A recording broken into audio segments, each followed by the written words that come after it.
بسم اللہ الرحمن الرحیم۔ تمام تعریفیں اللہ کے لیے، درود اور سلام محمد اور آل محمد کے لیے۔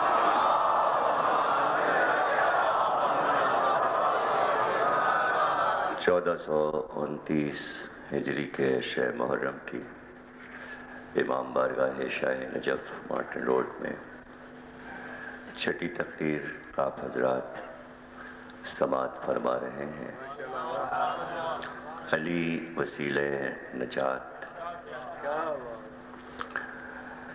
اللہ نے علی کو وسیلہ نجات قرار دیا اور سرکار دو عالم نے مرضی الہی سے یہ اعلان کیا۔ یہاں پر بہت سے ذہن میں سوال پیدا ہوتے ہیں کہ علی ہی کیوں؟ علی کیوں؟ کوئی اور کیوں نہیں؟ کوئی اور کیوں نہیں؟ کوئی اور کیوں نہیں؟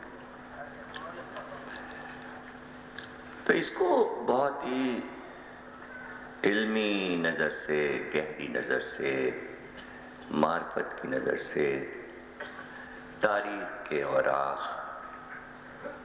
بغور پڑھنے سے، حدیثوں کا مطالعہ، قرآن کی آیات کو بامانی اور بامانی تفسیر کے ساتھ پڑھنے سے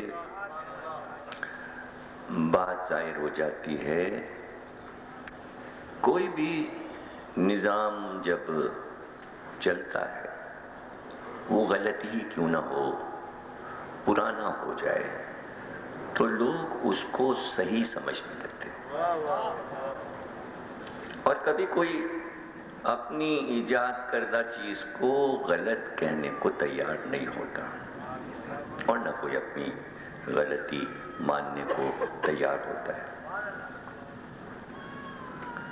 اور کسی قدیم نظام کو تبدیل کر دینا یہ بھی کوئی ایک آسان کام نہیں ہے، اور یہ کام صدیوں صدیوں کے ہوتے ہیں اور کبھی کبھی ہوئے ہیں، عام طور سے نہیں ہوئے۔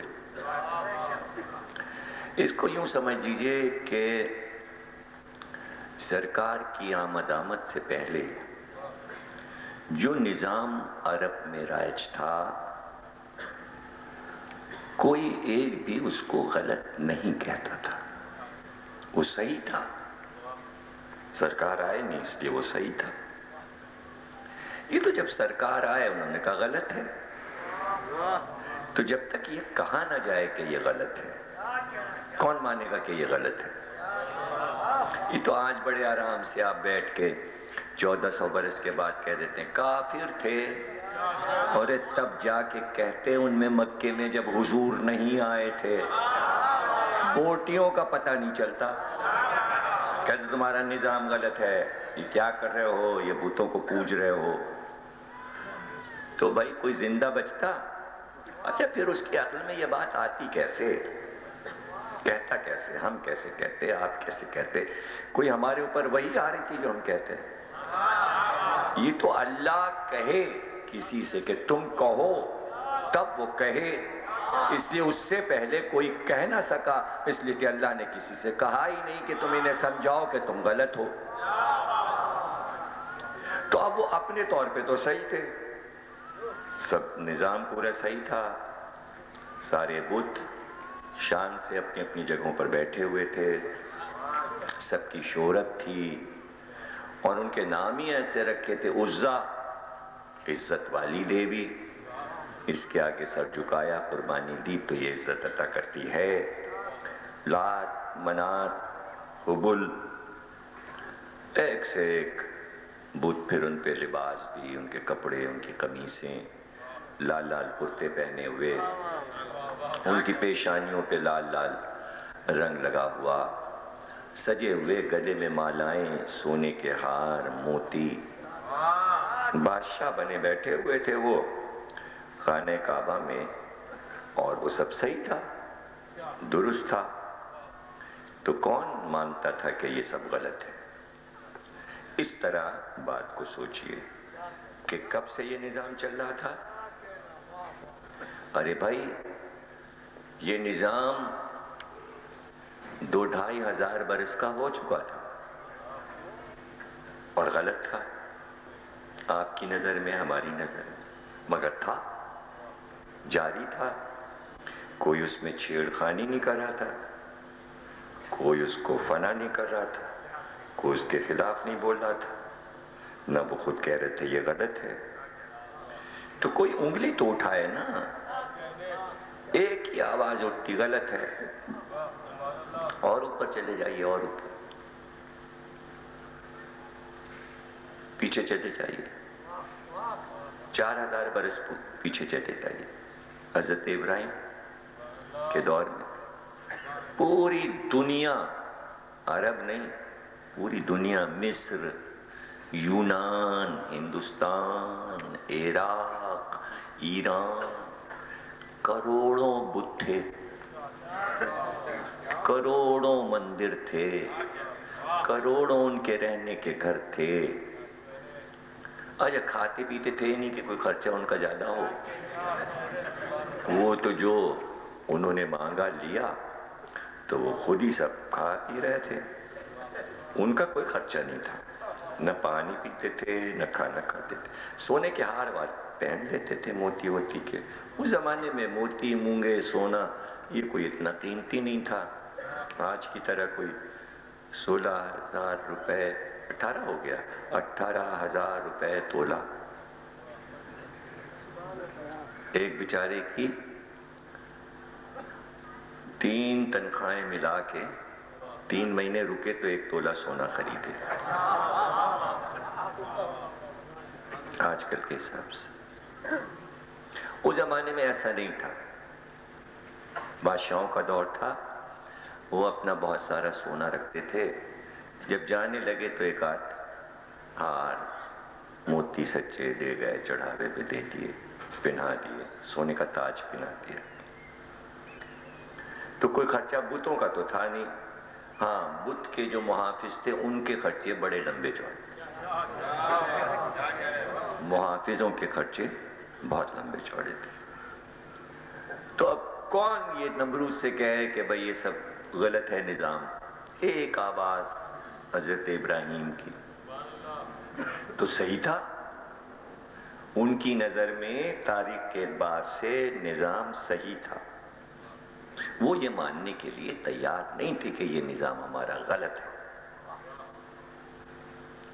تو اب یہ تو دنیا کی تاریخ ہے کہ 2-2 ہزار برس گزر جاتے ہیں غلط کام کرتے ہوئے، لیکن کوئی یہ ماننے کو تیار نہیں ہوتا کہ ہم نے ماضی میں غلطی کی ہے، اب غلطی کر رہے ہیں، کوئی نہیں مانتا۔ تو اسلام آئے ہوئے ابھی 1400 برس ہوئے، 2,500 برس تو ہوئے نہیں، کتنی چھوٹی سی عمر ہے، سمجھ رہے ہیں؟ چھوٹی سی عمر ہے، وہ تو زیادہ پرانے ہو گئے تھے، اس لیے ان کے پاس حق پر ہونے کی دلیل موجود تھی۔ اچھا، اب اپنے عہد میں آ جائیے، ابھی میں جملہ کہی نہیں رہا ہوں، جو مجھے کہنا ہے وہ بات کہتے کہتے پھر میں مڑ جاتا ہوں، تاکہ میں پھر سمجھا لوں تو پھر کہوں، سمجھا لوں تو پھر کہوں۔ یہ میں 8-10 بار کرتا ہوں، جب میں دیکھتا ہوں کہ یہ واہ کریں گے نہیں تو پھر میں وہاں سے بات موڑ دیتا ہوں۔ اچھا، مجھے پتہ چل جاتا ہے کہ میرے نقطے پہ واہ ہوگی کہ نہیں ہوگی، اس لیے پھر میں تیاری شروع کر دیتا ہوں۔ اچھا، اور اگر کر دیتے واہ تو پھر آگے کی بات ہونے لگتی۔ ابھی تو وہیں پہ رکے ہوئے ہیں، ہم اسی جگہ رکے ہوئے، ہمارے پاس کوئی ایک مثال تو ہے نہیں، مثالیں تو 10 ہیں، تو ہم ہر طریقے سے، حالانکہ ہر مثال پہ واہ ہونی چاہیے، لیکن شاید لوگوں کو پتہ ہی نہیں مجھے کہنا کیا ہے۔ داد تو اس وقت ملے گی کہ جب آپ پتہ لگا لیجئے میں کیا کہنے والا ہوں، اور کچھ کو تو پتہ ہے، اور بہت سے وہ ہیں کہ جنہیں پتہ ہے لیکن وہ قبول نہیں کر رہے ہیں کہ بھئی یہ نتیجہ جو نکلنے والا ہے خدا کرے کہ یہ نتیجہ نہ نکلے، کچھ ایسے بھی ہیں، میں سب کو جانتا ہوں، سب سے میرا تعارف ہے، لیکن نتیجہ یہی نکلنے والا ہے۔ یہ ہر علم میں ہے، اکنامکس میں ہے، میتھمیٹکس میں ہے، جب آپ جوڑیں گے، گھٹائیں گے، کریں گے تو نتیجہ پتہ رہتا ہے یہ نکلے گا۔ تو ریاضی میں نتیجہ، ریاضی اسی لیے کہتے ہیں میتھمیٹکس کو کہ ریاضت یعنی محنت اتنی ہوتی ہے سوال کو حل کرنے میں، اور ہر ایک ریاضت کر نہیں پاتا، ہر ایک نہیں کر پاتا، اس لیے کتاب میں سوال بھی لکھا ہوتا ہے اور جواب بھی لکھا ہوتا ہے۔ اب یہ سوچئے کہ ارتھمیٹک کی کتاب میں میتھمیٹکس کے سوالات لکھے ہوتے اور جواب نہ ہوتا تو کیا ہوتا؟ حل لکھا ہوتا ہے۔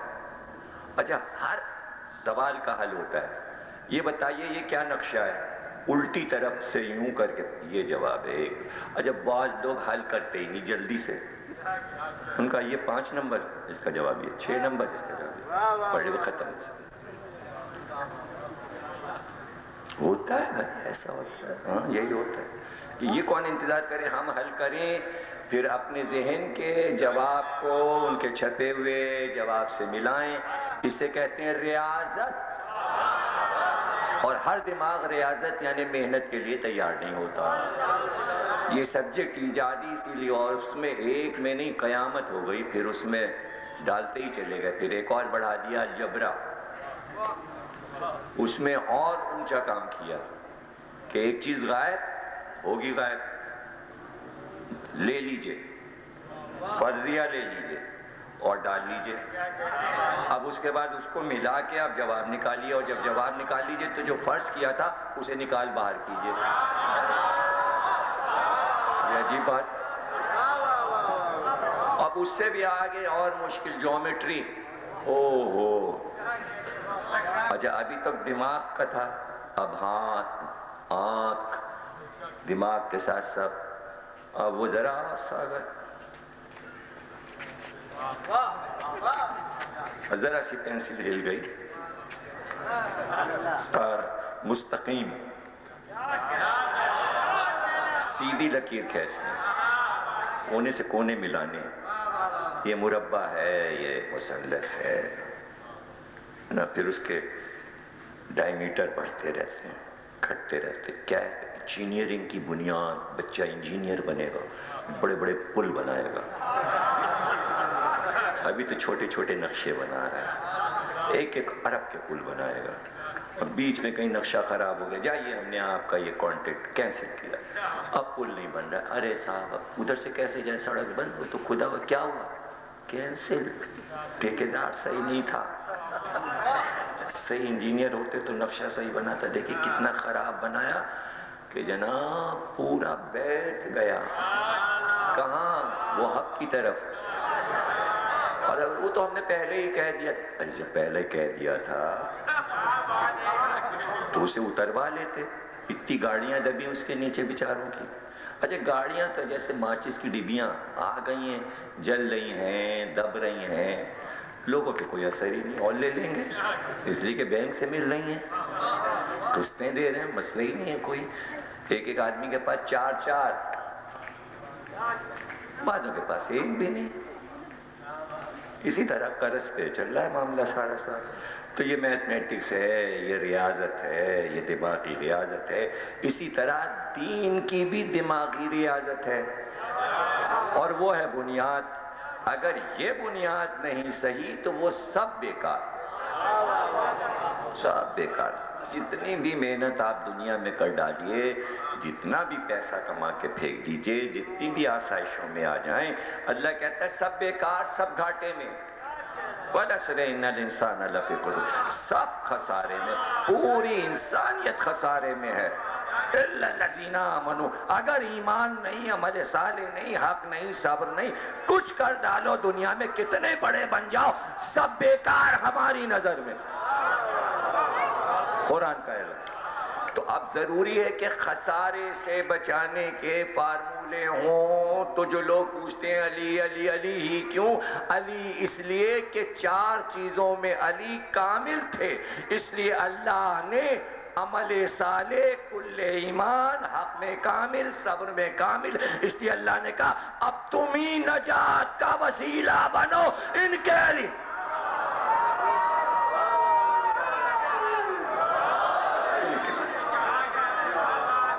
تم بنو. اب یہاں پر دیکھیں بات بار بار یہاں پہ رک رہی ہے اور اس کو آپ اسی طرف لے جائیں کہ کوئی اپنی بات اور نظام کو غلط کہنے کو تیار نہیں، اس لیے کہ اس کو یہ پتہ ہی نہیں کہ ہم جو کام 2000 برس سے کر رہے ہیں یہ غلط ہے. اسے یقین ہے جو کر رہے ہیں صحیح ہے، وہ یقین سے گزر رہا ہے. تو یقین کے مقابل کوئی ایسا یقین آئے کہ ایک اٹھ کر کہے یقین کے ساتھ کہ جو کام تم نے 2000 برس میں کیا ہے یہ غلط ہے، جو ہم کہہ رہے ہیں یقین کے ساتھ. تو یقین سے یقین کا ٹکراؤ ہو تب جا کے عقیدے سے عقیدہ بدلے گا. آدمی تو کوئی ایسا ہو جو مستقل مزاج ہو، جو جم جائے اپنی جگہ پر. اس لیے کہ خطرہ یہ بھی ہے کہ جب وہ یہ دیکھیں گے کہ یہ ایک آدمی پورے نظام کو ہمارے بدلے دے رہا ہے تو وہ ایسے ایسے ہتھ کنڈے استعمال کریں گے کہ توڑ کے اس کو لے لیں گے. اور یہ ہمیشہ ہوا، یہ ہمیشہ ہوا. ان کا یہ ایک اکیلا کیا کرے گا؟ ہمارے 2500 برس 2000 برس نظام کو کیسے بدلے گا؟ ایسا کرو اسے توڑ لو، ورنہ یہ تو پورے تمام معاشرے میں بات پھیلا دے گا ہمارے نظام کو. ہمارا نظام تو صحیح ہے. تو ایک آواز اٹھی مکے میں، ان کا یہ تو ہمارا نظام خراب کر رہا ہے. کہ کیا خرابی ہے ہمارے نظام میں؟ بالکل صحیح ہے، ہم تو نہیں چھوڑیں گے. ہم تو ٹس سے مس نہیں ہوں گے، ہم اپنے بتوں کو کیسے چھوڑ دیں؟ اور سب ایک دوسرے کا ہاتھ پکڑ کے اور بازو پکڑ کے ایک دوسرے سے کہتے تھے سننا نہیں محمد کی بات، جمع رہنا اللہ تو منات اور حبل پر، خبردار اس کی بات نہیں سننا. اور یہ بہکار ہے ہم لوگوں کو، ہم بت نہیں چھوڑیں گے، بت نہیں چھوڑیں گے. سب کے خطبے، ہم ادھر کے خطبے تو سنا رہے ہیں، ادھر کے خطبے نہیں سنا رہے ہیں. اس لیے کہ اب بات بن گئی تو ماضی کی بات ہی نہیں ہو رہی. حالانکہ ماضی کی بات میں دو طرفہ بیانات دیجئے، ورنہ ادھر کی بات نہیں سمجھ میں آئے گی. ادھر کی بات سمجھنا ضروری ہے. وہ جمے ہوئے تھے، جمے رہتے تھے، سمجھے نا. تو ابھی ہم آتے ہیں وہاں پر، اب یہ جمع رہنے کی بات آ گئی تو پھر تقریر ایک اور موڑ پر پہنچ گئی. ابھی دیکھیں شام غریبہ میں ریکارڈ ہوئی ہماری 30 تاریخ کو جامع ستین میں، جو میٹرو ٹی وی سے آئے گی. تو کل پروگرام ریکارڈ کرانے گئے تو وہ عامر صاحب جو اس کے آنر ہیں ٹی وی کے، کہنا بھئی آپ کی شام غریبہ ہم لوگوں نے سن لی. اور بھئی وہ تو میں نے کہا بھئی مجھے بھی سناؤ، پھر تم لوگوں نے سن لی، سب لوگوں نے سن لی، اب ہم کو بھی سناؤ. کیوں بھئی لے رہے؟ تو پھر انہوں نے پھر لگایا ٹی وی پہ انہوں نے. تو اب وہ بیچ بیچ میں کہتے بھئی مجلس ہو جائے پھر میں آپ کو اس کے وہ بتاؤں گا پوائنٹس. تو کہتے وہ موڑ لیے ہیں آپ. کہنے بس لگتا تھا اب مجلس ختم ہوئی اور موڑ لیا. تو دیکھیے وہ چونکہ اہل سنت ہیں اور آپ ہیں شیعہ، آپ ہر چیز کو اپنی سمجھتے ہیں. انہوں نے جناب بیٹھ کے انہوں نے کہا یہ ہے، یہ فن ہے. آپ کو اس سب سے کیا؟ آپ کا مسئلہ میں سمجھا دوں، کراچی کے شیعوں کا ذرا سا مسئلہ میں سمجھا دوں. ہاں، اور مجھے نہیں پسند. اب آپ کہیں گے ہمارا پرانا نظام ہے، آپ ایک آواز کیا ہے. اچھا ہوگا آپ کا پرانا نظام، ہمیں جو کہنا ہے ہم کہیں گے. کل 2 باتیں میں کہوں گا. مزاج یہ ہے کراچی کا کہ پہلی محرم آئی ڈھونڈتے پھرتے ہیں ہر امام باڑے میں عمدہ نیا ذاکر کون آیا ہے. کل مزاج پکا، اس میں کوئی شک نہیں ہے. اچھا سب پتہ ہے ہاں کراچی میں 10 برس سے پڑھا، ہاں فلاں نے 20 برس سے پڑھا، ارے سب وہ 30 برس سے پڑھا، ہاں فلانا بس وہ ریپیٹ کر رہے ہیں، فلانا پرانا پڑھ رہے ہیں. یہ پڑھ کیا پھر کیا تلاش ہے؟ یا انڈیا کا ہو یا پنجاب کا ہو تو نیا ہے. مطلب کراچی کا نہ ہو. ایک تو یہ مزاج ہے پرانا درانا، یہ کیا یہی چہرہ وہی وہ فلانا نیا. اچھا صاحب اب پورا شہر میں ہی ڈھیر ہو جائے گا. ڈھیر میں کاروں کے ڈھیر. ایک تو یہ مزاج ہے، جگہ ملے نہ ملے جانا وہیں. اچھا کیوں جانا ہے؟ اس لیے جانا ہے کہ وہاں ہوگا اتنا رش تو ہمارے دوست کہیں گے اما وہ کہاں گیا. چہرہ دکھانا ضروری ہم ہیں، ہم یہیں ہیں، اگر تم یہاں ہو تو ہم بھی یہیں ہیں. مجلس کون سن رہا ہے؟ گاڑی کھڑی کر دی بھاگ گئے. ہاں بھائی اور سب خیریت ہے ٹھیک ٹھاک؟ ہاں وہ میں نے فون کیا تھا، وہ پڑھ رہے ہیں مجلس، ہوں گے انڈیا اور پنجاب کے. وہ تھوڑے سے اندر اتنا سا کمرہ ہے، وہ خراسان کا اتنا سا کمرہ. قلب سعدی کو کیا دکھائی دیتا ہے؟ یہ جو چبوترا ہمارا ہے یہ بڑا ہے، اس کا آدھا ہے خراسان کا، یہ اتنا امام بڑا. تو اتنے میں گن لیجئے کتنے اتنے تو ان کے سامنے بیٹھے ہوتے ہیں. بس پھر سڑک پہ، پھر ادھر کی سڑک پہ، پھر ادھر کی سڑک پہ. آپ قائد اعظم کی مزار پہ جا کے بیٹھ جائیے، جگہ ہی نہیں، انہی کو ثواب پہنچا دیجیے. گاڑیاں تو عزا خانہ زہرا کے پیچھے تک اور پھر ادھر اور وہاں اور وہاں اور وہاں اور وہاں. گرو مندر اور صاحب بند ہے، نمائش بند ہے. اب مجھے نہیں پتا بند ہے یعنی میں تو ایسے ہی کہہ رہا ہوں، اگر کوئی گیا ہے تو اس کو پتا ہوگا. اچھا اب ایک اور بڑی چاشنی ہے کراچی کے شیعوں، امام باڑہ اندر گھسا ہوا نہ ہو، مین روڈ پہ ہو تاکہ ہم اپنی پاور دکھائیں. یہ سب شیعوں کی نفسیات.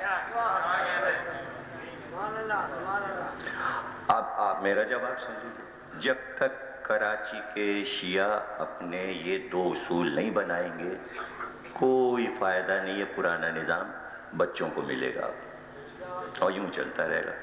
صرف یہ سیکھیے، ابھی ہندوستان چلے جائیے آپ لکھنؤ، کوئی امام باڑہ ایسا نہیں کہ جس میں سناٹا ہو.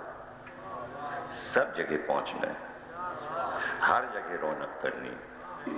بس ہمیں معلوم ہے کہ یہ تاریخی جگہ ہے، اس تاریخ پر یہاں پہنچنا ہے. اخبار میں اشتہار ہو نہ ہو، اعلان ہو یا نہ، یہاں یہ انتظار. پوسٹر نہیں دیکھا آپ کا، اعلان اخبار میں نہیں آیا، بینر آپ کے نہیں لگے، پرچے نہیں بٹے، کارڈ ہمارے گھر نہیں آیا.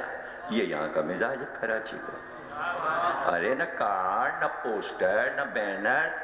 ارے بھائی 300 سال ہو گئے لکھنؤ میں، نہ پوسٹر چھپتے ہیں نہ بینر لگتے. سب کو اپنی تاریخیں یاد ہے، کون سی مجلس، کس دن جھولا، کس دن مہندی، کس دن جلوس، کس دن علم، کہاں کا علم، کیسا علم، سب حافظے میں. پہنچنا ہے، جانا ہے، معلوم ہے.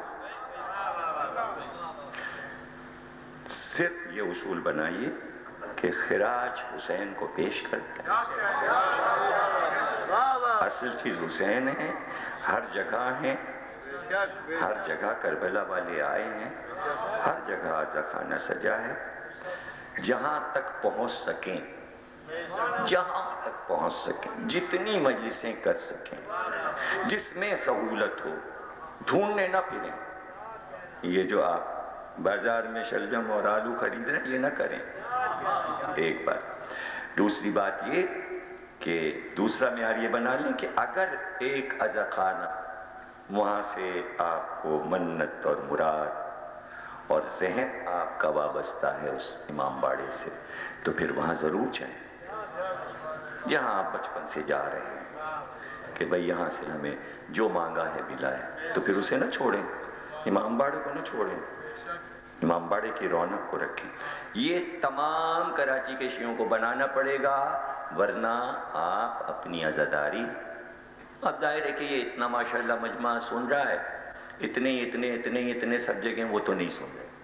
لیکن ایک بات شکایت ہے آپ سے جتنے لوگ سن رہے ہیں کہ جو بات ہم چاہیں گے کہ اسے پھیلاؤ وہ آپ چھپائیں گے، اور جو بات میں چاہوں گا کہ یہ نہ کہی جائے تو اچھا ہے اس کو ضرور پھیلائیں گے. یہ عادت بھی چھوڑ دیجئے.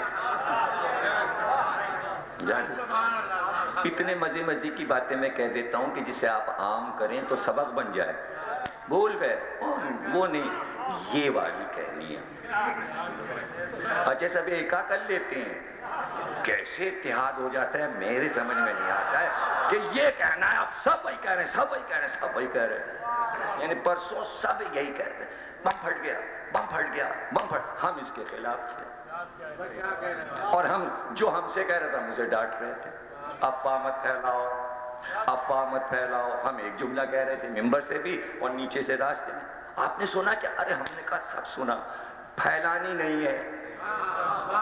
پھیلتے پھیلتے پھیلتے بنتی ہوئی وہ کئی جگہ کی بن گئی, اورنگی کی بھی ہو, ادھر کی بھی ہو, کورنگی کی بھی ہو, یہاں کی بھی ہو, وہاں کی. صبح اخبار آیا, فیاض صاحب نے کہا کتنے جھوٹے ہیں. پہلی خبر انہوں نے پڑھ کے سنائی, پورے اخبار میں ایک خبر ہے اور رات بھر میں پھیلائی 10 جگہ کی. یہ کیسی باتیں ہیں؟ اور اچھا جب صبح اخبار دیکھا تو اپنا رات کا بولا ہوا جھوٹ کیسے کھلا, شرمندہ نہیں ہوئے. یہ کیسی بات؟ کیا پتا چلا اس پوری گفتگو سے؟ جو کر رہے ہیں اس کو اتنا صحیح سمجھتے ہیں کہ اس پہ شرمندہ بھی نہیں ہوتے. یہ ہے 1400 سال سے اسلام کی تاریخ. تو وہ 2,500 برس سے بت پوجتے ہوئے شرمندہ نہیں تھے. کیوں ہوتے شرمندہ؟ کام جھوٹ کر رہے تھے مگر سچ سمجھ کے کر رہے تھے کہ با ہم صحیح ہیں, ہم صحیح ہیں تو ہم غلط تو نہیں. تو اب یہ منزل جو تھی اس میں کوئی ایک آواز آ جائے کہ یہ غلط ہے تو پہلی کوشش کیا ہوگی؟ اس کو توڑ لو. پتہ چلا جھگڑا ہے عقیدے کا. اب لوگ کہتے صاحب لا الہ کا جھگڑا تھا, لا الہ کا جھگڑا تھا,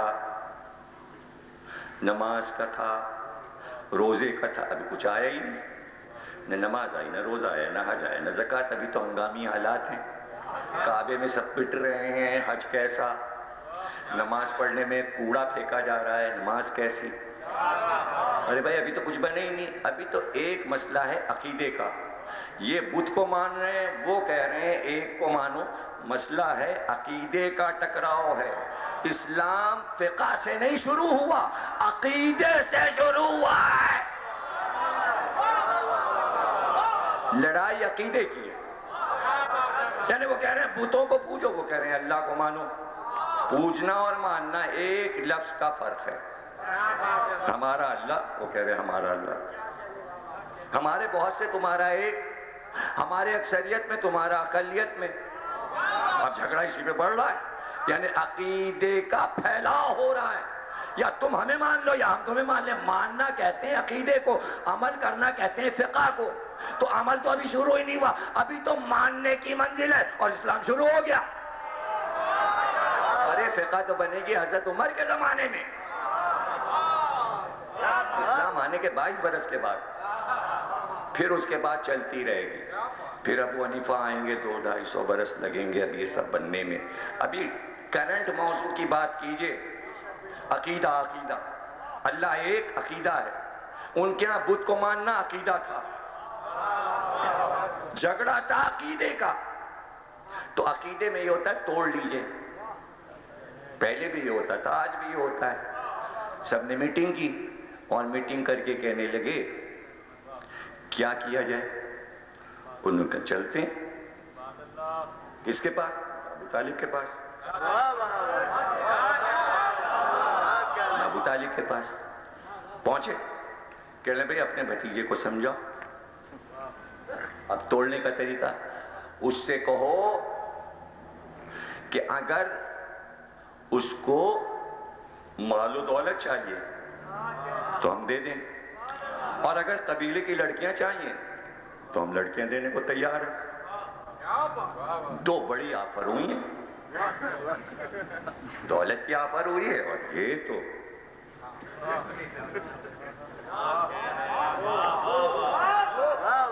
ایسی آفر کہاں ہوتی. اس آفت سے یہ پتا چلا کہ کتنی نازک کھڑی آ گئی ہے ان کے عقیدے کو توڑ پھوڑ میں, کہ لڑکیوں کی قربانیاں دینے کو تیار ہیں. اور بچی کتنی ہے؟ کتنوں کو تو زندہ کاٹ چکے، ایک آدھ جو بچ گئی ہیں وہ بھی دے دو، شادیاں کر لیں ہمارے قبیلے میں۔ تو ابو طالب نے کہا بھئی یہ قوم آئی ہے، پتہ ہے کیا کہا ابو طالب نے؟ تمہاری قوم آئی ہے۔ وارے ابو طالب، یہی تو محمد کی قوم ہو جائے گی۔ ابو طالب نے یہ نہیں کہا میری قوم آئی ہے، محمد تمہاری قوم آئی ہے۔ سمجھنے والے سمجھ رہے ہیں بھائی، پہلے سمجھنے والے سمجھ رہے ہیں اور سمجھیں گے۔ اور وہ یہ کہتے ہیں یہ دے رہے ہیں۔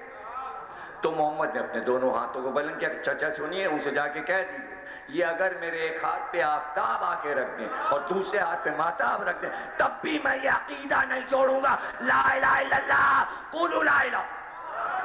پتہ چلا کچھ عقیدے ایسے ہوتے ہیں کہ اگر ادھر سے آفر ہو اور چاند سورج کے برابر بھی سونے تولے جائیں تب بھی عقیدہ بدلنے کو تیار نہیں ہوتے۔ 1400 برس میں گلے کٹائے ہیں تب یہ عقیدہ یہاں تک رہا۔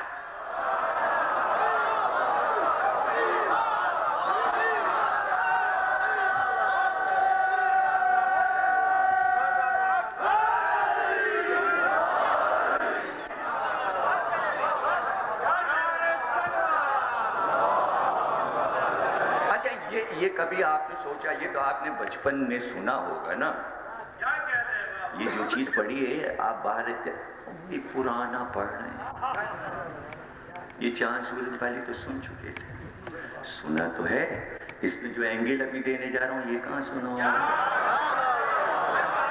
ہے تو وہی پرانا ہی، مطلب سارا دین تو سارا روایت تو وہی پرانی۔ آپ دیکھو میں اینگل نکال رہا ہوں، اور اینگل اس لیے نکال رہا ہوں کہ سنا تو تم نے بچپن سے۔ کبھی یہ سوچا کہ جب دولت دے رہے تھے تو کافی تھی، اس کے ساتھ یہ آفر کیوں؟ اس میں راز کیا ہے؟ وہ راز اگر کسی کو معلوم ہو تو بتا دے، اور اگر نہیں معلوم اور میں بتا دوں تو پھر یہ نہ کہنا پرانا پڑا، یہی کہنا نیا پڑا۔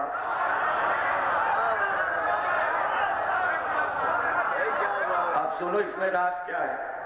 اس میں راز یہ ہے کہ لڑکی اگر بیاہ کر کسی کے گھر میں آ جائے تو وہ بہت جلدی شوہر کے عقیدوں کو بدل لیتی ہے۔ انہیں اطمینان تھا جب ہماری لڑکیاں محمد کے گھر میں پہنچیں گی تو عقیدہ بدل لیں گی، اتنا اطمینان تھا۔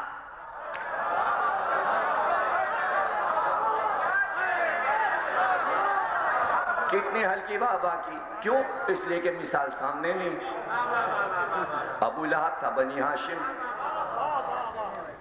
عبد المطلب کے جتنے بیٹے تھے وہ سب محمد کے ساتھ، اور ایک ابو لہب ساتھ نہیں، سارے چچا محمد کے ساتھ اور ایک چچا ساتھ نہیں۔ بڑے فضلہ محمد کے چچا ابو لہب اسلام کے خلاف تھے، محمد کے خلاف تھے۔ ارے کیوں تھے خلاف؟ اس لیے کہ ایک بیٹا عبد المطلب کا ابو لہب ایسا ہے جس کی شادی بنی امیہ میں ہوئی، وہ لڑکی ام جمیل جو آئی تو ایک بنی ہاشم کا عقیدہ بدل لیا کہ محمد کو نہیں ماننا۔ اب سمجھ میں آیا کہ علی جب شادی کرتے تھے تو قبیلہ دیکھ کر کیوں کرتے تھے۔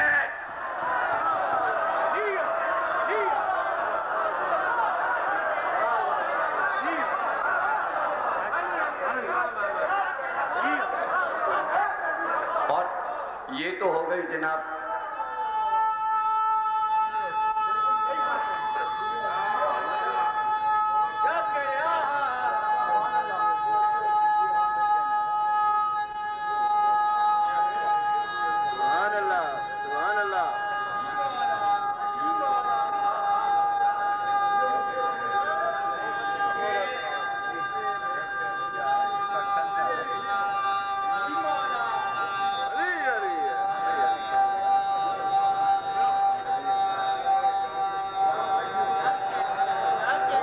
جواب آ جائے ایسا تو میں جانوں، وہ جائے کے لیے محنت کر رہے ہیں۔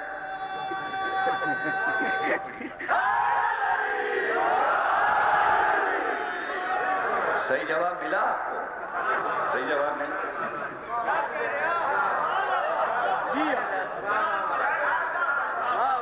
جناب عالی یہ تو پرانی بات میں نئی بات نکال دی.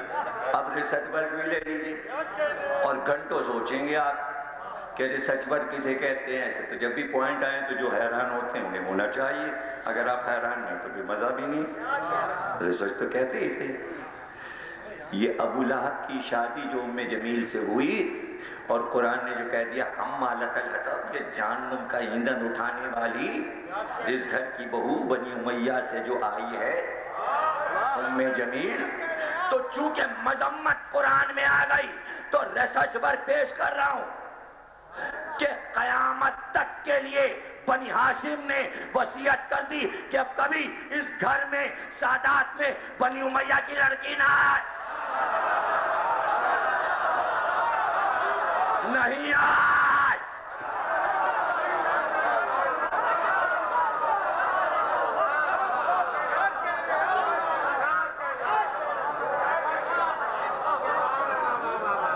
یہ ہے ریسرچ. اب یہ تم ڈھونڈتے، اب ڈھونڈنا امام حسین، امام حسین، چوتھے امام، پانچویں امام، چھٹے امام، ساتویں امام. اسپین سے لے آئے، روم سے لے آئے، بربر سے لے آئے، مشہد سے لے آئے، قم سے لے آئے، ایران سے شہربانوں کو لائے، مگر بنی امیہ کی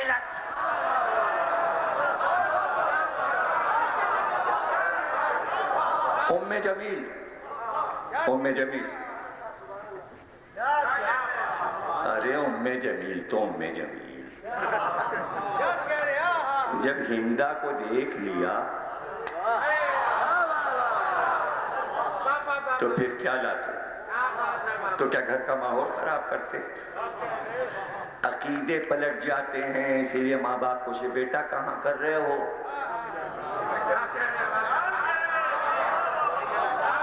سب سے زیادہ فکر ماں باپ کو یہی رہتی ہے، کہاں کر رہے ہو، کیا کر رہے ہو. اب تم جانو تو سب کیا کہتے ہیں، خصوصاً اماں پڑھی لکھی ہوں یا نہ ہوں، بھائی میں تو ایسی بہو چاہتی، سوستانی کرے، نوحہ پڑھے.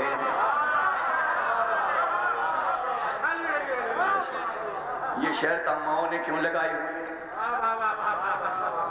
تاکہ آنے والی نسلوں کا عقیدہ نہ بدل سکے. تب 1400 برس میں یہ ماتم یہاں تک لائے ہیں.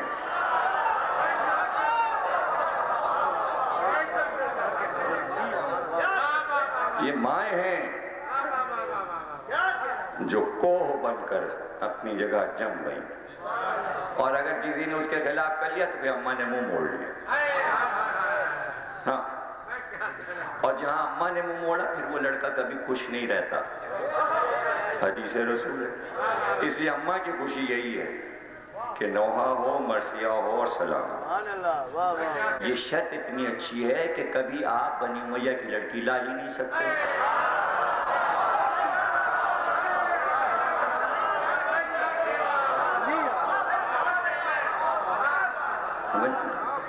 تو یہاں پر مسئلہ یہ تھا، آفر اس لیے ہوئی تھی، سمجھ گئے، اندر اندر داخل کر دو.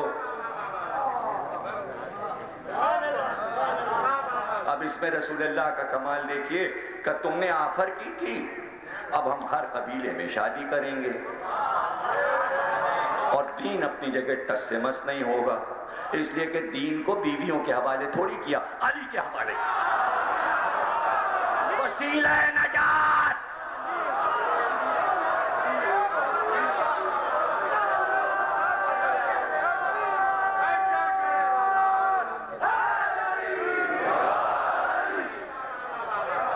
وسیلہ نجات علی کو بنا دیا.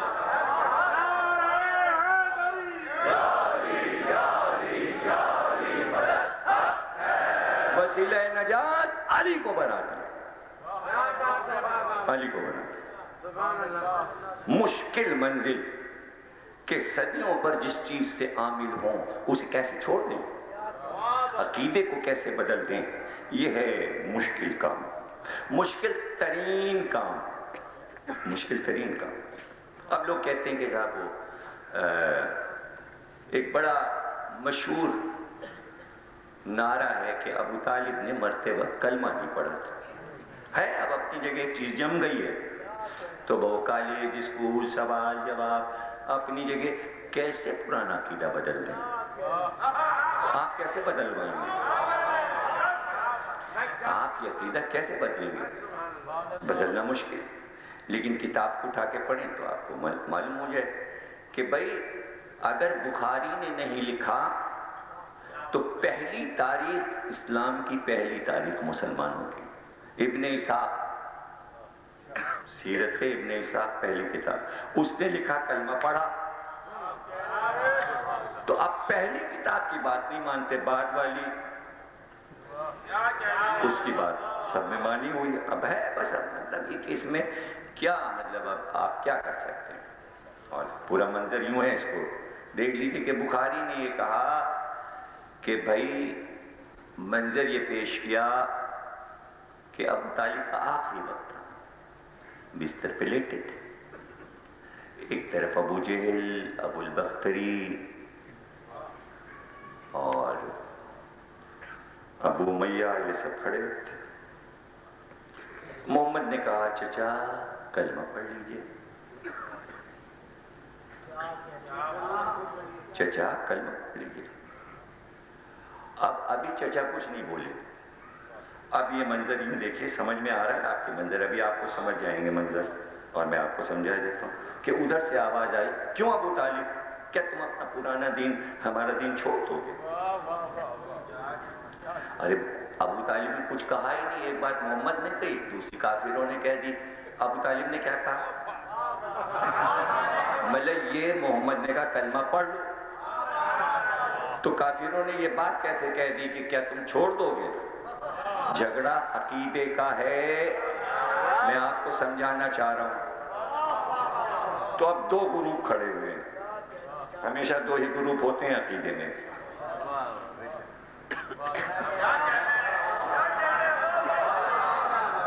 ابو طالب ہو گئے تیسری پارٹی. تو وہ گروہ عقیدے والا ابو طالب کو اپنے یہاں لینا چاہتا ہے. محمد نے پہلے آفر کر دی کہ ہمارے پارٹی میں آ جائیے. سوال یہ ہے کہ ایک پارٹی کافروں کی ہے، ایک پارٹی محمد کی ہے، پھر ابو طالب کون سی پارٹی ہے؟ جنہیں یہ بھی توڑنا چاہتے ہیں وہ بھی توڑنا چاہتے ہیں. تو مطلب کیا ہے؟ یعنی ابو طالب کے بغیر نہ ان کا کام چل رہا ہے نہ ان کا. یہ ہے کیا؟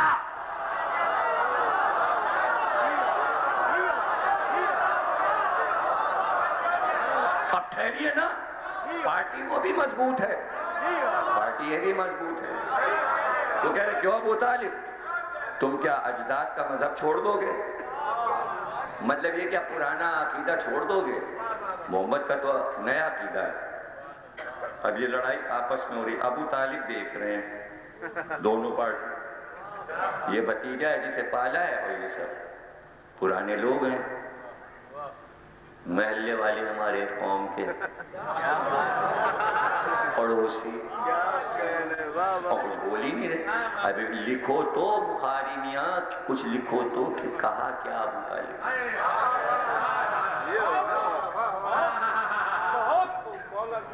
کچھ لکھو تو بات لکھا ہی نہیں، کہیں ہے ہی نہیں. بھئی یہ منظر یہ اتنا ہے. اور پھر اس کے بعد جناب ابو طالب نے نہ پڑھا اور مر گئے. اب مجھے نہیں پتا کہ ابو طالب سے انہیں کیا نقصان ہوتا اگر کلمہ پڑھ لیتے، اور محمد کیا چاہتے ہیں اگر ابو طالب کلمہ پڑھ لیں تو محمد کا کیا فائدہ. یہ سارے رزلٹ لکھنے چاہیے. جب روایت سامنے آتی ہے تو اس پہ ریسرچ ہوتی ہے، تو اس کا بیک گراؤنڈ، اس کا تجزیہ، اس کے نتائج جب تک آپ نہیں بتائیں گے تو ان کو فائدہ. خالی روایت لکھ دی، نہیں پڑھا تھا تو نہیں پڑھا تھا تو نہیں پڑھا تھا، یہ تو کوئی بات نہیں ہوئی. بتائیے اگر آپ ریسرچ نہیں کر سکتے تو کوئی تو کرے گا، کوئی تو کرے گا. سوال یہ ہے کہ ایک گھر میں کوئی کسی کا دادا مر رہا ہے، نزع کا وقت ہے، اس کا دم نکل رہا ہے، اور اس کا پوتا بیٹا اس کے پاس ہے کہ ابھی دادا کا دم نکلنے والا ہے، ہاتھ پیر سیدھے کرنے ہیں، آنکھوں کو بند کرنا ہے. کسی کو بھیج دیا ہے قبر کھودے، یہ ہو وہ ہو، کفن لاؤ فلانے، دیکھو وادی حسین میں جگہ ہے کہ نہیں، ورنہ پھر علی باغ میں لے جائیں، یہاں لے جائیں، بھاگ دوڑ ایک پریشانی۔ ایسے میں یہ کیسے ہو سکتا ہے کہ پورے شہر کے 4-5 لوگ پہنچ گئے اور انہیں پتہ چل گیا کہ فلانے آدمی کا دادا بس ابھی دم نکل رہا ہے۔ اب بھائی آپ تو بڑے سمجھدار لوگ، عام طور سے جب کسی گھر کے بزرگ کا نزا کا عالم ہوتا ہے تو وہاں قریب میں خواتین ہوتی ہیں، کوئی وظائف الابرار سے سورہ یاسین پڑھ رہی ہیں، کوئی وہ پڑھ رہی ہیں، کوئی یہ دعا پڑھ رہے ہیں، کوئی وہ پڑھ رہے ہیں، قریب بیٹھے ہوئے ہیں، ارے بھائی بس کچھ رخصت ہے، الوداع ہے۔ مرد تو ہوتے ہی نہیں، وہاں تو ہوتی ہیں عورتیں۔ اور اگر لالو کھیت سے دادا میاں کے 2-4 دوست پرانے آ گئے، 3-4، اور وہ کہنے لگے کہاں مر رہے ہیں، ہم کو بھی لے چلو، تو ظاہر ہے کہ دادا میاں کی جو بہویں ہوئیں گی، بیوی ہوئیں گی، وہ وہاں بیٹھی دعا پڑھ رہی ہوں گی۔ یہ اندر لالو کھیت کے تینوں آدمی جا کیسے سکتے ہیں؟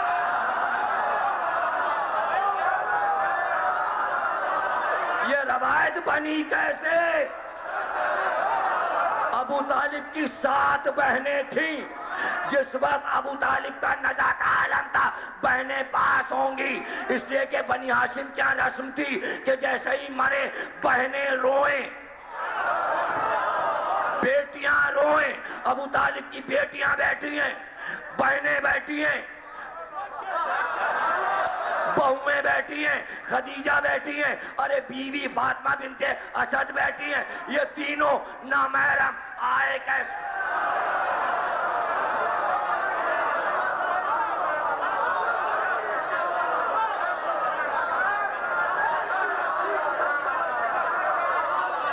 اچھا تو آپ مجھے سمجھا دی، کسی کا اگر اسلام نے نہیں لکھا منظرنامہ تو سرکار دو عالم کا تو لکھا۔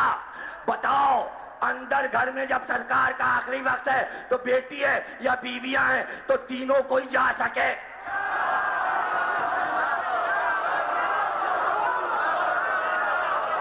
جا ہی نہیں سکتے، عورتوں میں کیسے جائیں گے؟ تو یہ تینوں کیسے پہنچ گئے؟ ابو البختری، ابو جہل، ابو امیہ، یہ سب کیسے پہنچ گئے؟ یہ بالکل آخری وقت ہے اور انہی کے سامنے انتقال بھی ہو گیا اور کلمہ نہیں پڑھا، اور وہیں کہیں راوی بھی بیٹھا ہے۔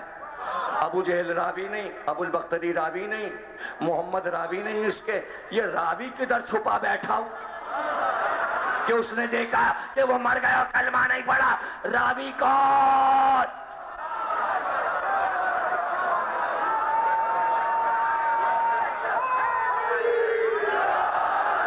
کون ہے راوی؟ اب یہ تو دیکھیں بھائی، اسے کہتے ہیں تجزیہ، تجزیہ نگاری۔ یہ جب کامل ہو جاتا ہے تجزیہ تو اسے کہتے ہیں ریسرچ ورک۔ سمجھ رہے ہیں نا؟ اب دیکھیں اور بات آگے بڑھتی ہے، آپ سمجھ رہے ہیں بات ختم ہو گئی؟ نہیں، بات ختم نہیں ہوئی، بات ختم نہیں ہوئی۔ ایک دن یہی تینوں وفات ابو طالب سے پہلے ابو طالب کے پاس آئے اور کہنے لگے، اطمینان سے بیٹھے، دیکھا کہ محمد نہیں ہے تو خوب ابو طالب سے باتیں کرتے تھے اطمینان سے۔ تینوں کہنے لگے کہ دیکھو ابو طالب، ایک بات ہم تمہیں مشورہ دے رہے ہیں، ہمارے پاس ایک لڑکا ہے 15-16 برس کا، عامر، اس سے خوبصورت عرب میں کوئی لڑکا نہیں، انتہائی حسین لڑکا ہے، تم وہ لے لو ہم سے اور محمد ہمیں لے لو۔ دیکھیے کیا عمدہ کاروبار ہو رہا ہے۔ جو بھی مسئلہ ہے یہ میرے سمجھ میں اب تک نہیں آیا، یہ آپ ذرا کتابوں میں پڑھا کے لوگوں سے پوچھ کے علماء سے یہ بتائیے گا، جتنے جھگڑے جتنے مسئلے ہوئے ہیں اسلام آنے میں، اتنے چچا حضور کے تھے، جو مسئلہ ہو اب، جو مسئلہ ہو کسی کا کہیں نام ہی نہیں لکھا، یعنی سارے مسائل ابو طالب کے سامنے پیش ہوتے تھے۔ اور اگر ابو طالب ان کی پارٹی میں تھے تو وہ مسئلے لے کے ان کے پاس کیوں آتے تھے؟ ارے ابو طالب کو محمد سمجھتے تھے جبھی تو مسئلے لے کے آ رہے تھے، یہ سامنے کی بات نظر نہیں آتی۔ تو ابو طالب سے جب بھی انہوں نے کچھ آ کے کہا تو ہمیشہ ابو طالب کہتے تھے ٹھہرو. اندر جاتے تھے, محمد سے پوچھتے تھے کہ یہ کیا ہے. آج ابو طالب اندر نہیں گئے, وہیں جواب دیا پہلی بار. مطلب اب یہ جو بات ہے یہ پوچھنے کی نہیں ہے, یہ محمد سے متعلق نہیں ہے. یہ چونکہ مجھ سے کہا ہے کہ تم ایسا کرو کہ لڑکا لے لو, محمد دے دو, تو یہ مجھے عمل کرنا ہے, اس میں محمد کا حصہ نہیں ہے.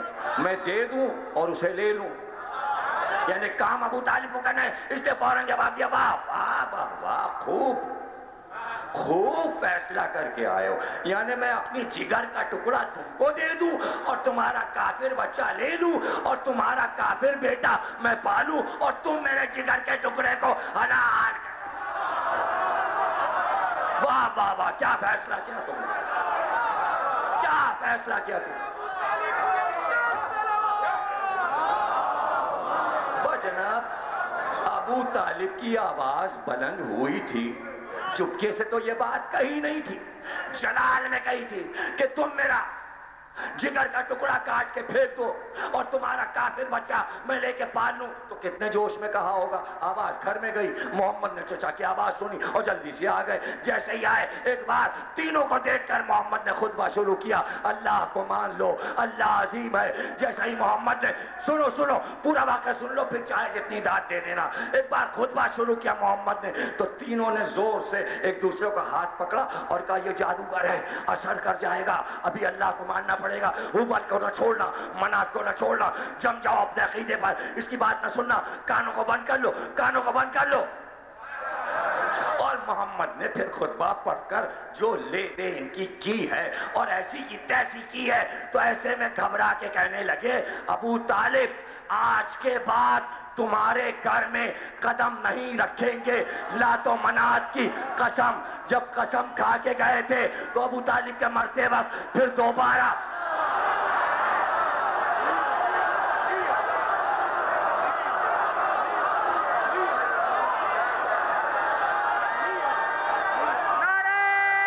آج کے بعد نہیں آئیں گے.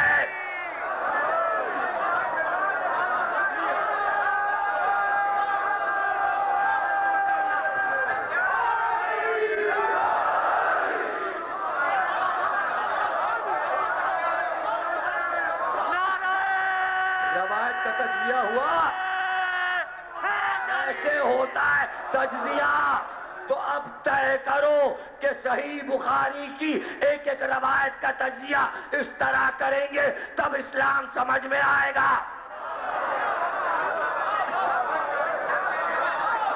بیان کرنے والا اپنی بات بیان کر لیتا ہے, پتھر کی لکیر تھوڑی ہے جو لکھ دیا تو لکھ دیا, اسے مان لیا, اسے مان لی.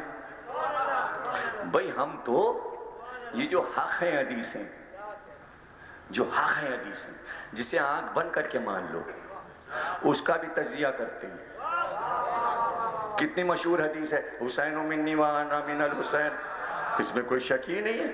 1400 برس سے اس حدیث کا تجزیہ کیے جا رہے ہیں. کیوں؟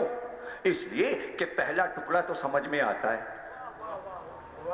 حسین مجھ سے, میرا خون, میری بیٹی کا بیٹا, میری نسل مجھ سے ہے. لیکن سرکار نے یہ جو کہہ دیا میں حسین سے ہوں, اس پر ہم 1400 سال سے بول رہے ہیں اور ابھی تک خزانوں کے خزانے بھر چکے ہیں وافر مقدار میں. کہ بات سمجھ میں آئے جا رہی ہے کہ بھائی 1400 سال گزر گئے, محمد زندہ ہیں, ذکر حسین سے بات سمجھ میں آتی جا رہی ہے.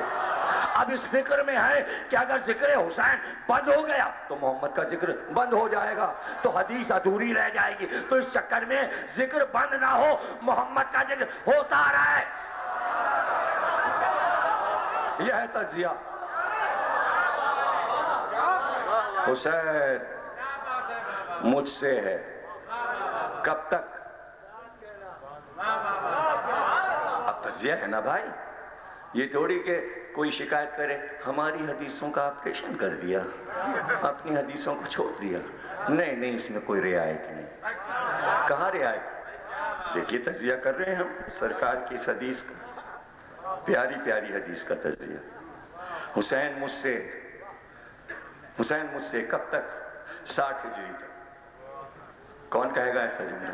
60 ہجری تک حدیث کا آدھا ٹکڑا حسین مجھ سے ہے، حسین مجھ سے ہے، حسین مجھ سے. 61 ہجری 10 محرم سے اب محمد حسین سے، محمد حسین سے، محمد حسین سے.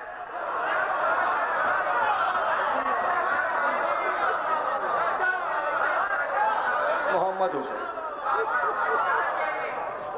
حسین سے. اب یہ تو دیکھیں قدرت کا نظام ہے، کوئی مانے یا نہ مانے. یہاں پر چونکہ ایک مجبوری آ جاتی ہے، آپ لاکھ سجائیں بنائیں سوارے، لیکن یہاں پر ایک مجبوری ہے، وہ مجبوری میں بیان کیے دے رہا ہوں. وہ کیا ہے؟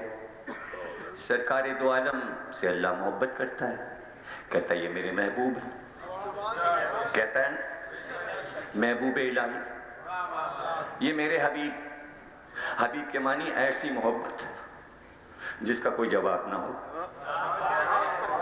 آخری حد کی محبت. جب آخری حد کی محبت ہوتی ہے تو یہ پتہ نہیں ہوتا کہ کتنی، اس لیے اس میں جو کچھ آ رہا ہوتا ہے وہ یقین سے ماورا ہوتا ہے.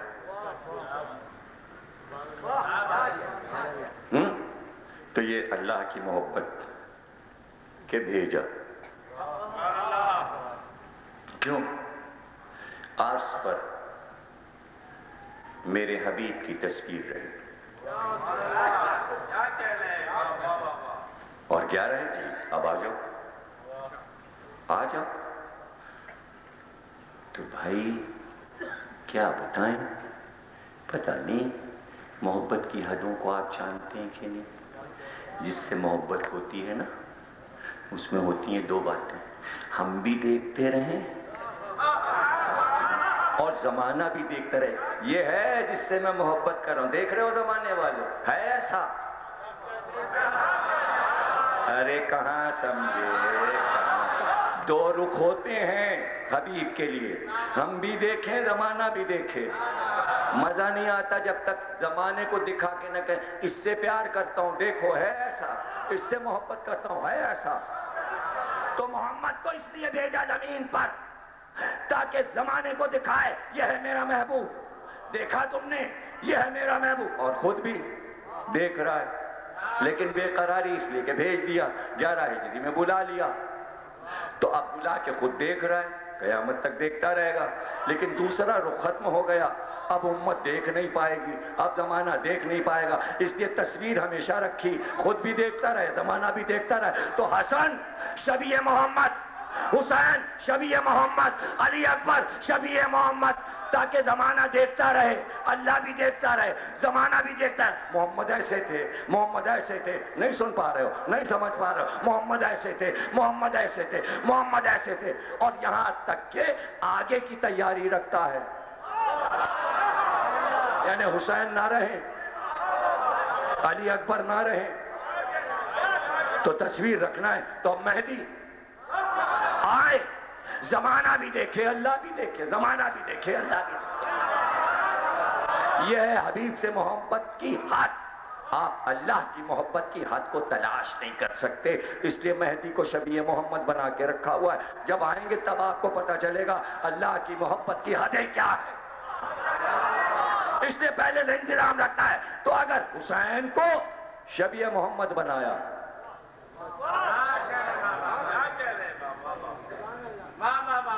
تو علی اکبر کو بھی بنایا، سید سجاد کو بھی شبیہ محمد، 5 برس کے ہیں، محمد باقر کو بھی بنایا. اور جابر سے کہہ دیا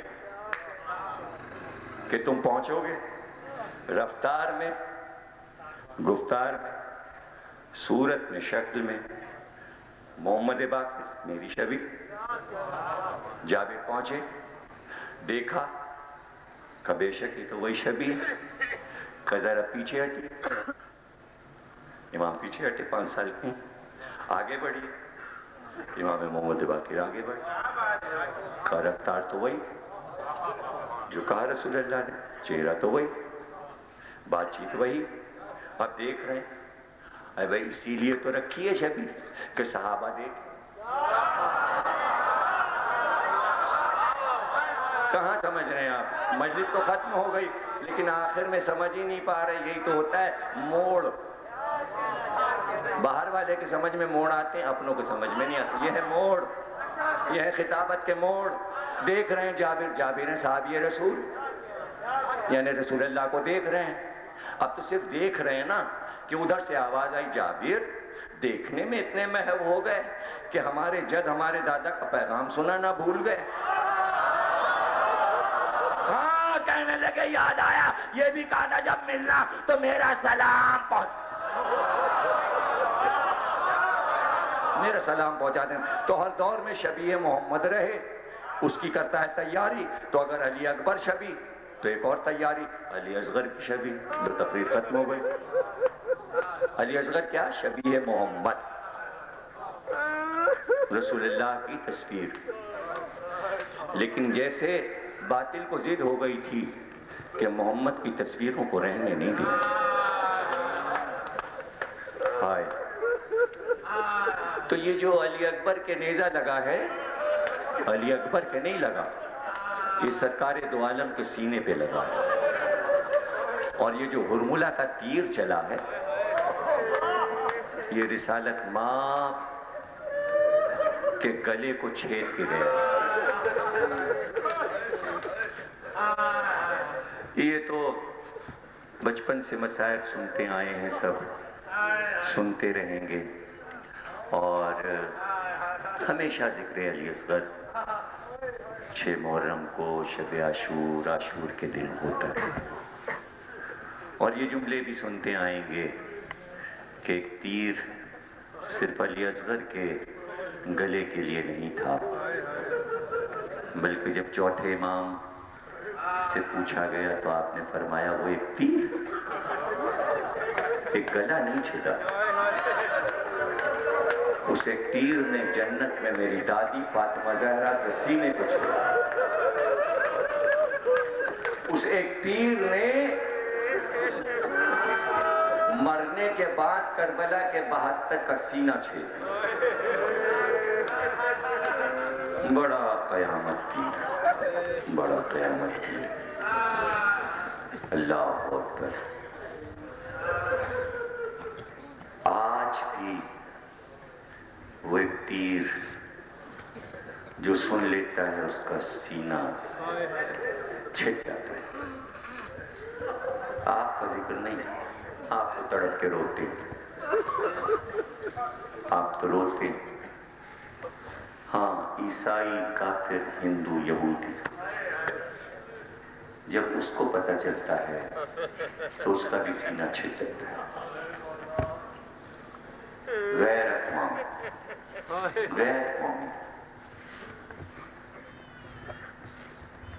جرمنی کا شاعر ہے الیگزینڈر کنیل.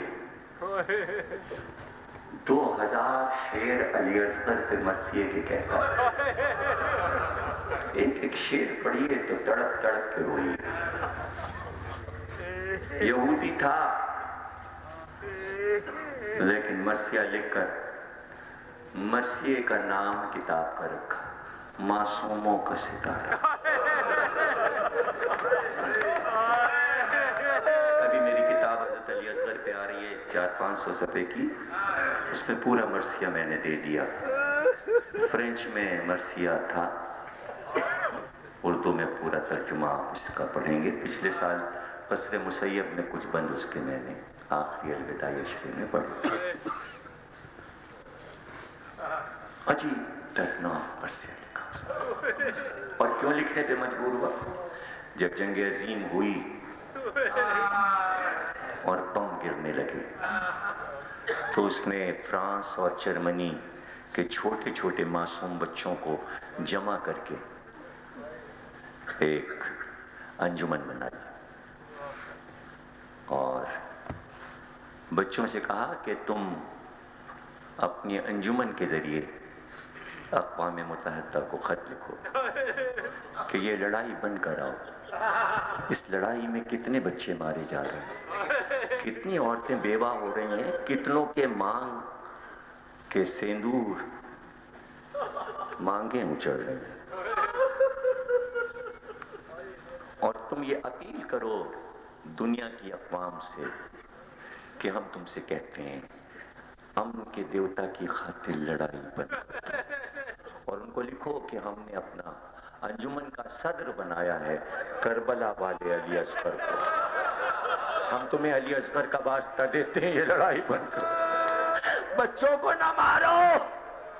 پتہ چلا علی اصغر نے ایک تیر کھا کر دنیا کے سارے بچوں کو محفوظ کر لیا کہ بچوں کو قتل نہیں کیا جاتا.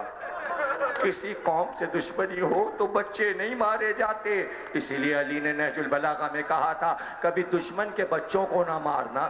یہ کیسے دشمن تھے کہ رسول کے گھر کے بچوں کو بھی نہیں چھوڑا. اور دیکھیے آذربائیجان میں ایران کی سرحد، وہاں جلوس نکلتے ہیں، اب بھی نکلتے ہیں، جھولا بھی ہوتا ہے، علم بھی ہوتا ہے. غیر اقوام سفارت خانے کے سفیر آتے ہیں. ایک سال کینیڈا کا سفیر آیا تو اس نے کہا ہم بھی جلوس دیکھیں گے. ساتھ میں اس کی بیوی کہنے لگی ہم چلیں. وہ ڈائری لکھتی تھی، ڈائری میں نوٹ کرتی تھی. اس نے کہا پہلی بار یہ جلوس دیکھ رہے ہیں تو ہم کو کوئی ترجمہ کر کے بتاتا جائے کیا ہے. تو وہ لکھتی جاتی یہ کیا ہے. اس نے کہا یہ علم ہے.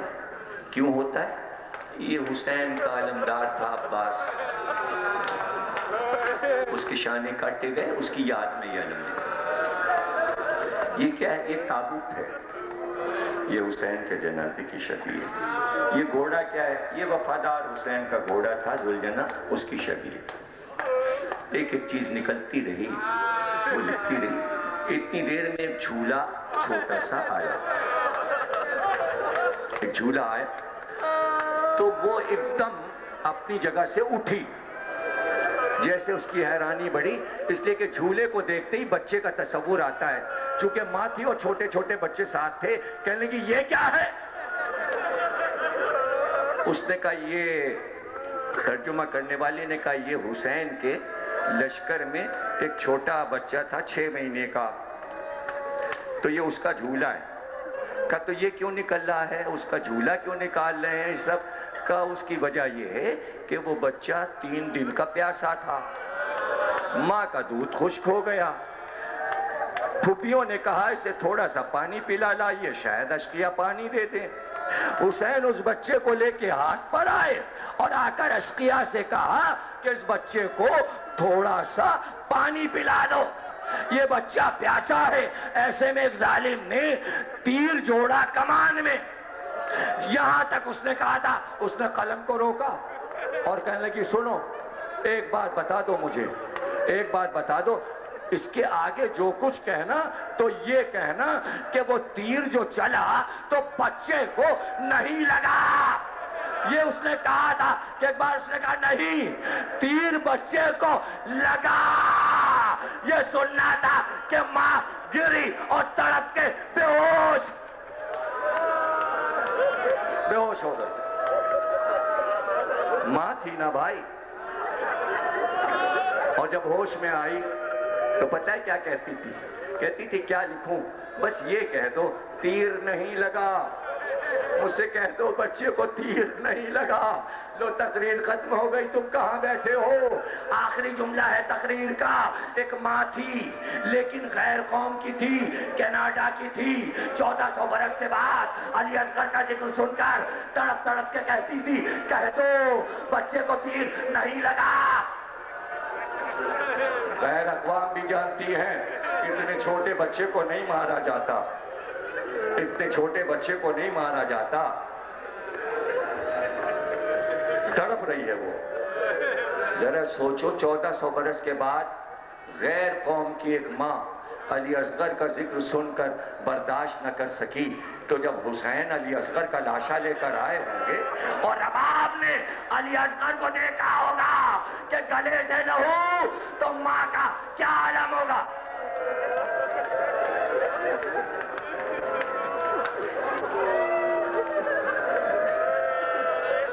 ماں کا کیا عالم ہوگا؟ مجھ کو بتا، رباب نے صبر کیسے کیا؟ اللہ اکبر. رباب نے صبر کیسے کیا؟ رباب کا صبر اللہ اللہ، رباب کی گود سے علی اصغر کو حسین نے لیا، قبر میں رکھا، مٹی ڈالی، ماں دیکھتی رہی، میرا پھول مٹی میں چھپ رہا ہے، بس اتنا کہا رباب صبر کرنا، ابھی تمہاری گود میں تھے، اب قیامت تک یہ اپنی دادی فاطمہ زہرا کی گود میں رہیں گے، یہ یہاں سے جنت چلے جائیں گے، یہ فاطمہ زہرا کی گود میں رہیں گے۔ کچھ ایسا حسین نے کہا کہ رباب نے ساری زندگی صبر کیا، بس کہتے ہیں راوی کہ قید خانے میں یا قید سے چھوٹنے کے بعد جب بھی روتی تو یہ کہتی میرے وارث حسین کی قبر دھوپ میں ہے، ایک ہی بین کرتی تھی، ایک ہی بین کرتی تھی، میرے وارث حسین کی قبر دھوپ میں ہے۔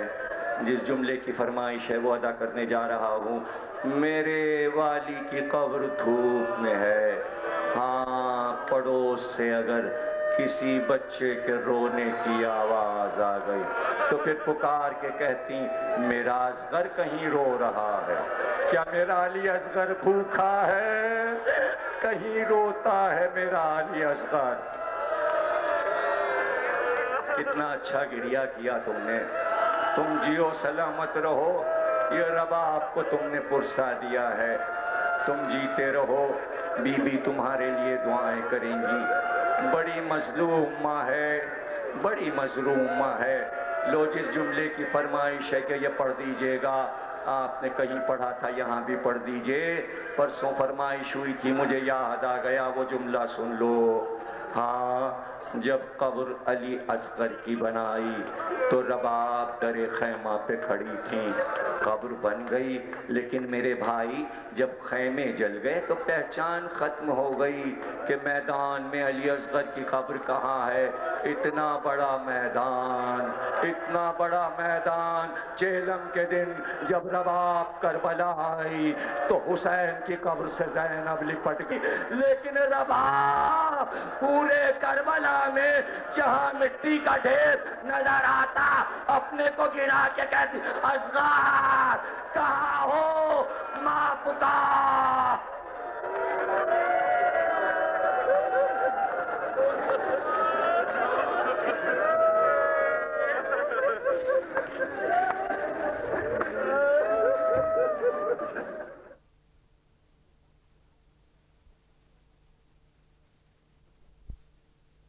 مرتبہ یعنی انواع عالم کی ترقی کا آخری مرتبہ میں نبوت کیا مرتبہ ہے جہاں تمام نبوتیں ختم ہو جائیں، منتہی ہو جائیں، کو خود اپنے ہاتھوں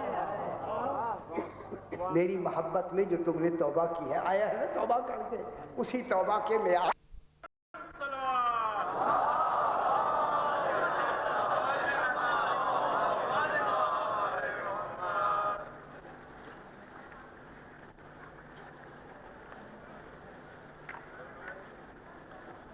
بسم اللہ الرحمن الرحیم۔ تمام تعریفیں اللہ کے لیے، درود اور سلام محمد اور آل محمد کے لیے۔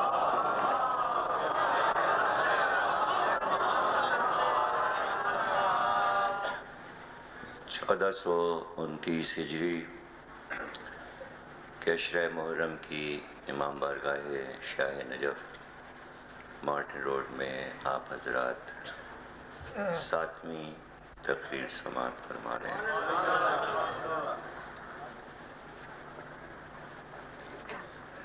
علی وسیلہ نجات کے موضوع پر ہم گفتگو کر رہے ہیں۔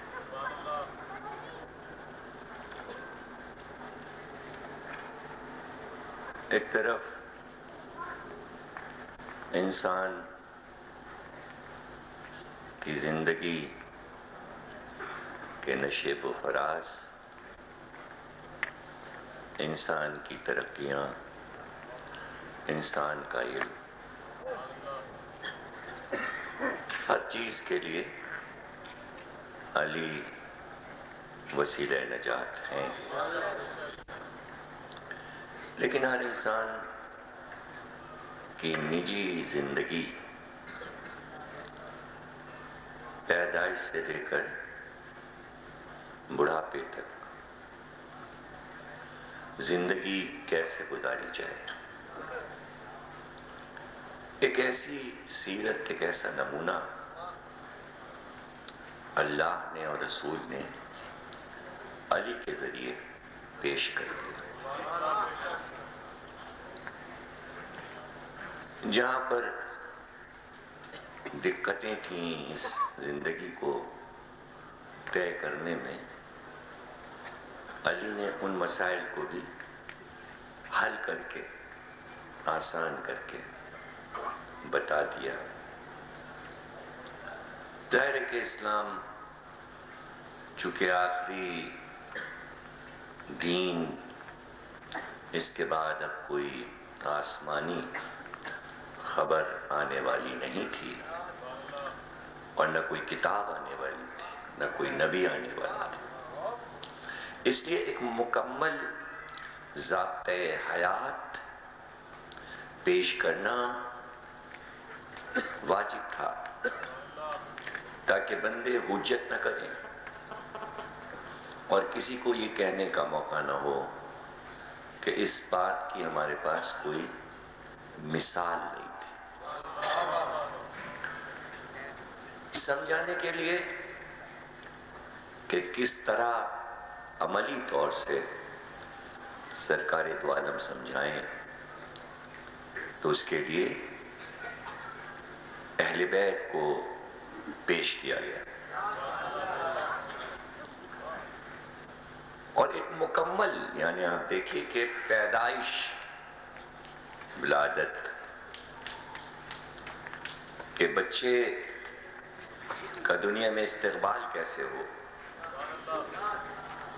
تو ظاہر ہے کہ اسلام کو یہ بتانا ہے کہ بچہ ہو، کان میں اقامت کہو، اذان کہو، پھر اس کا نام رکھو، پھر اس کا عقیقہ کرو 7ویں دن۔ تو اب اس عمل کو اگر زبانی بیان کر دیتے تو اتنا اثر نہ ہوتا، جب تک کہ حسن مجتبیٰ کو گود میں لے کر رسول اللہ نے عمل کر کے دکھایا کہ دیکھو جب بچہ آتا ہے دنیا میں تو پرورش، تعلیم، تربیت کا آغاز ایسے ہوتا ہے۔ عقیقہ کیوں ضروری ہے، نام رکھنا کیوں ضروری ہے، پھر اس میں بھی حدیث میں حدیث، اچھا نام رکھنا، اچھا نام رکھنا، اچھا نام اس لیے رکھنا کہ بڑا ہو کر کہیں شرمندہ نہ ہو کہ ماں باپ نے نام کیسا رکھ دیا۔ تو آج بھی دیکھیے کہ کچھ وہ خوش قسمت بچے ہیں جو فخر سے اپنا نام بیان کرتے ہیں، اور کچھ کا نام لیتے ہوئے نام لینے والوں کو شرمندگی ہو جاتی ہے۔ اچھے نام رکھو، اچھے نام رکھو، اور پھر حدیث، یعنی مسلسل دیکھیے ایک عمل پر اتنی حدیثیں، یہ کسی دین کے پاس اتنا بڑا خزانہ نہیں ہے۔ اور اگر بچے کا نام محمد رکھ دو تو پھر کبھی اس کو ڈانٹنا نہیں، نام لے کر اس کو کوسنا نہیں، گالی نہیں دینا، برا نہیں کرنا، بلکہ پھر بچے کا احترام بڑھا دو۔ اگر محمد نام جزو ہے نام کا، اور اگر بیٹی کا نام فاطمہ رکھ دیا تو پھر بچی کے احترام کو بڑھاؤ۔ ذرا آپ دیکھیے کہ کس طرح معاشرے میں آنے والی اولاد کا احترام بڑھایا جا رہا ہے نام کے ذریعے، نام کی پاکیزگی کے ذریعے۔ یہ سب حدیثیں ہیں سرکار کی، اور پھر اس کے بعد عقیقہ، اور پھر یہ بھی سمجھایا کہ کس طرح بچے کو رکھا جائے، کون سے کپڑے میں لپیٹا جائے، کس رنگ کا کپڑا ہو کہ نومولود کو اس میں رکھیں، کس رنگ کے کپڑے سے نقصان ہوگا کہ اس کی آنکھیں دب جائیں گی، اسے یقین ہو جائے گا۔ اب یہ سب عام ہے، ادھر بچے ہوئے کراچی میں، پریشانیاں شروع، لیکن سرکار نے سمجھا دیا زرد کپڑے میں کبھی نہ لپیٹنا، سفید کپڑا استعمال کرنا تاکہ بیماریوں سے بچہ محفوظ رہے۔ یہ ہے وہ معاشرتی زندگی کہ جہاں اہل بیت کو رسول اللہ وسیلہ بنا کر امت کو سمجھا رہے ہیں۔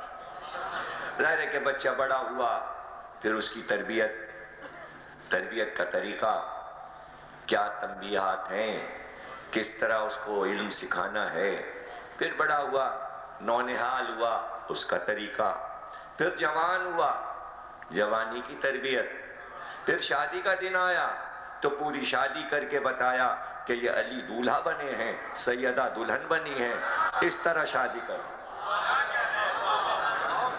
یعنی آپ دیکھیے کہ اسلام میں کل 2 شادیاں تاریخ میں ملتی ہیں تفصیل کے ساتھ، ایک اسلام آنے سے پہلے، ایک اسلام آنے کے بعد۔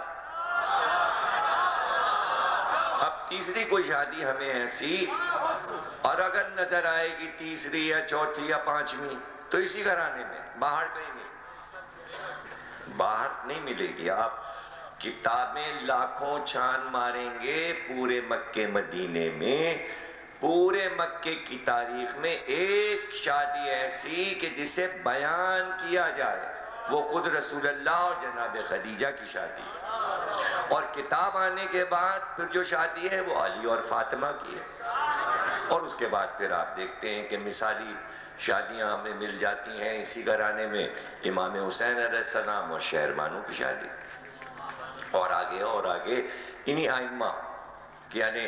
لیکن وہ دور کہ جب اسلام بن رہا ہے، تنظیم ہو رہی ہے، وہی آ رہی ہے، سکھانے کا عمل ہو رہا ہے، بدر کی لڑائی ابھی ختم ہوئی ہے، کہ ہجرت کے بعد مدینے میں پہلی شادی۔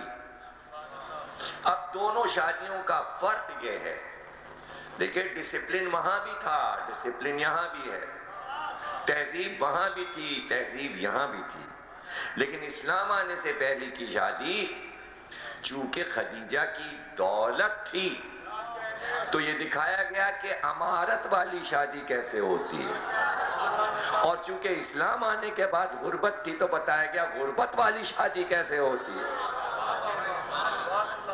ایک وہ مثالی شادی، ایک یہ مثالی شادی، اور پھر اس میں یہ اہتمام کہ صرف شادی نہیں، رشتہ دینے کا طریقہ کیا ہے، اس کے آداب کیا ہیں، نہیں صرف یہ نہیں، لڑکی کا انتخاب کرنے کا طریقہ، لڑکا کیسے تلاش کیا جائے، طریقہ کار،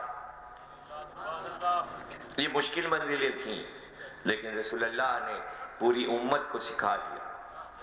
اب دیکھیے کچھ مجبوریاں آ جاتی ہیں، یہاں پر زور سب سے زیادہ یہ ہوتا ہے کہ حکومت کا طریقہ، اسی پہ بات ہوتی ہے، جیسے شادیاں ہوتی نہیں، جیسے بچے پیدا ہی نہیں ہوتے، بس ایک لے دے کے مسئلہ رہ گیا، حکومت کس کا آئیڈیل، حکومت کس کی، کس کا نمونہ، اس کا نمونہ، اس کا نمونہ، ارے اور بھی تو کام ہے، ان کا نمونہ، اس کا نمونہ، اس کا نمونہ، تو یہ کون سی فقیر پن کی بات ہے کہ جو ضروری باتیں، بھائی حکومت تو ایک طبقہ کرتا ہے، پورا ملک تھوڑی حکومت کر رہا ہوتا، پورے ملک کا مسئلہ ہے، بچے پالنا، تعلیم و تربیت، اسکول، کالج، شادی، بیاہ، مسائل، بزنس، تنخواہ، رزق، اس کی کوئی بات نہیں، حکومت حکومت حکومت حکومت، یہ کیا بات ہو، اس سے روٹی مل رہی ہے، حکومت پہ عمل کیجئے گا شادی ہو جائے گی، بچے بہت اچھے تربیت پا جائیں گے، اسکول و کالج ترقی کر جائیں گے، نہیں کچھ بھی نہیں ہوگا، اس لیے کہ اس کے آئیڈیل جو معاشرے کے لیے ضروری ہیں تو بات صرف حکمراں طبقے کی ہے کہ ہم حکومت کیسے کریں، حکومت کہاں سے لائیں، اور پھر ٹانٹائیں فش ہو جاتا ہے، نعرہ اسلامی لگتا ہے، پھر وہی انگریزوں کی حکومت کا طریقہ، پھر وہی انگریزوں کی حکومت، اب کی دفعہ آ رہا ہے اسلامی، اب کی آ رہا ہے، پھر وہی لندن، پھر وہی امریکہ، اور پھر وہی برطانیہ کا طریقہ کار۔